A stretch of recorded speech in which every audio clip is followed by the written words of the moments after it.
But it's not true that all scientists believe in creation. There's a book here by Robert Gentry. Robert Gentry is a good friend of mine from Tennessee. He is a very famous scientist who did work on the disposal of radioactive waste, nuclear waste. What do you do with this waste product? He would do research on the granites around the world. He discovered that as you look at granites under a microscope, you find they got little tiny halos in them, radiopolonium halos. We'll get into more of that later. But as soon as they found out that his research was proving evolution is not true, because he really proves the Earth was never a hot molten mass. He never mentioned creation, never mentioned God, just purely scientific research. They published him in all the major journals until somebody said, wow, guys, Gentry's work is proving the Big Bang Theory wrong. They took away his funding and shut him off like a spigot. They persecuted somebody just because his work was not supporting the sacred cow, i.e. evolution. Roger DeHart was a science teacher at Burlington Edson High School near Seattle.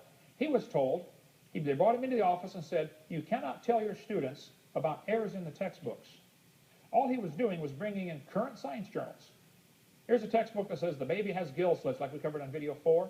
DeHart would bring in a science journal, says, guys, I'm sorry, it says in the textbook on page 220 that the baby has gills. That's not true. Here's a current science journal. See, here's the evidence. He never mentioned God, never mentioned the Bible, never mentioned creation. He just said this textbook's not accurate. And they told him he couldn't do that. You can't inform your students that the book is out of date? That's the kind of persecution Christians get, or anybody gets, when they try to go against this evolution theory. Evolution is a carefully protected state religion. Just like communism was a carefully protected state religion when you grew up over there. You don't dare question it. Okay? Kevin Haley was a biology teacher in Oregon. He lost his job simply because he exposed errors in the textbooks. He told them, hey, this book's not right. There's a mistake here. He said, you're fired. Can't teach if you say there's errors in our books. Baylor University in Waco, Texas, fired William Dembski in April 2000 simply because he told the students there might be an intelligent designer. He said, oh, you're not allowed to say that. So they fired him. This is Baylor. It used to be a Christian college, okay? Forrest Mims was a science writer for years. He wrote for many major journals, National Geographic, Science Digest, American Journal of Physics. He wrote all kinds of articles for magazines.